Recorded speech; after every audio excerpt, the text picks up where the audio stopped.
making time. We're in Vegas. Yeah, what's the name of this place? Hi, hold on. Drop some on.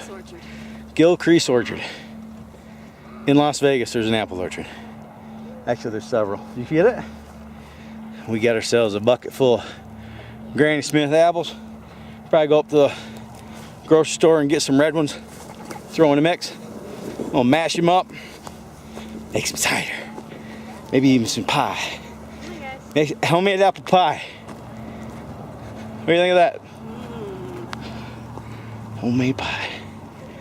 All right. Oh, I'm in my element right now.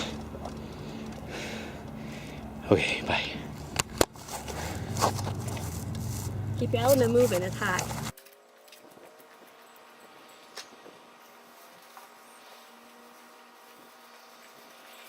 $87 pounds of Granny Smith.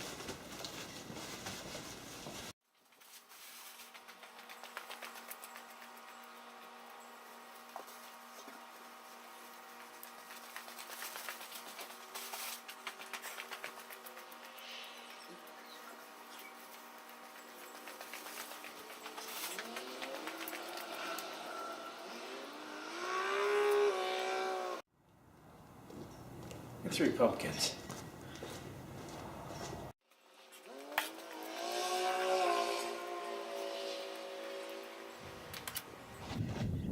I don't know if you can read that, but right there it says heat pasteurized.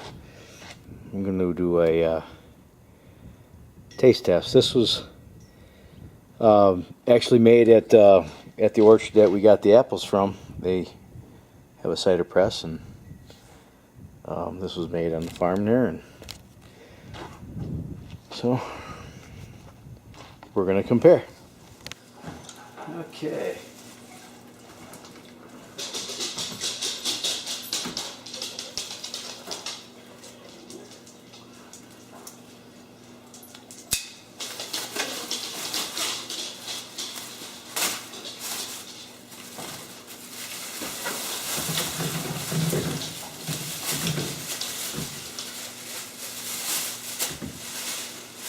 Yeah. Water and bleach. Let's kill all the germs. All the evil. All the evil germs. Yeah, it's a little late in the picking season.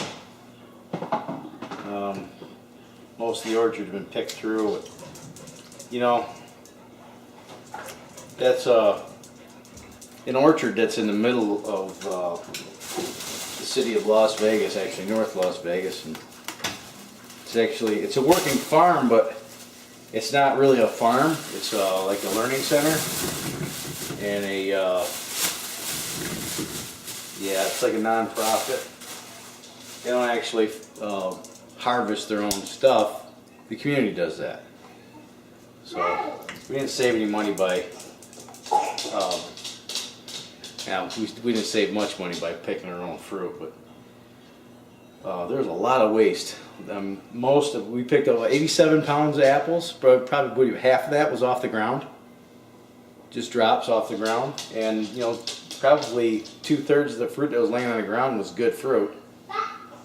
And just, you know, when you go and pull apples off the tree, invariably you knock a few on the ground. Well, city folk don't understand that when it hits the ground, it's still good. Just because it hit the ground doesn't mean it's bad. You know, so there was probably just as much fruit on the ground as there was in the tree, if not more. So, you know, we didn't spend too much time out there actually. Filled up a wheelbarrow and went and picked the stuff. Yeah, anyway. So there's some of the fruits bruised, but one thing I did notice too is that they don't really prune their trees all that well either too. They don't thin out the buds during their spring, so that there's a lot of fruit that's touching, and which is fine if you're just growing a crop for, you know, juicing apples, but for store apples, yeah, that stuff, you don't want to see blemishes like that, and that's what happens when the fruits touching each other. It bruises itself, and then, you know, a lot of times you get discoloration like this because there's another apple right next to it. Anyway, I'm rambling.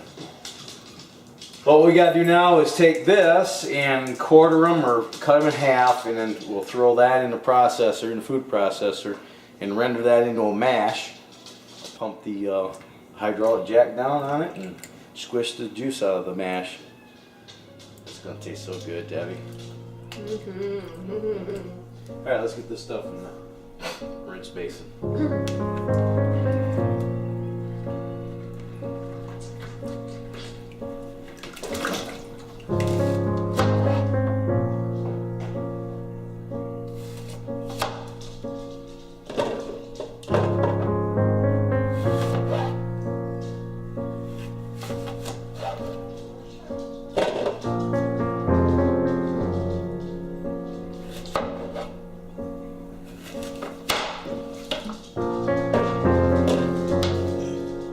Second roll.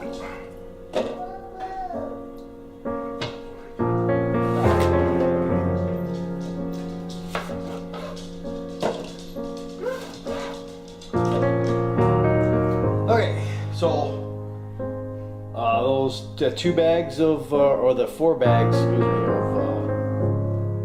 of apples are quartered. They're in these containers here. That's what it netted. Chop them up. Food processor.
See, my 4 bags of apples have rendered down into 3 bowls of mash, and now I'm going to take this outside and put it in the press. Put it inside the little cloth thing that I have for it, and then we'll press, make some cider. Let's go back outside. Shall we? Let's go back outside. Yes, make some cider. This is exciting. Oh, my pins and needles.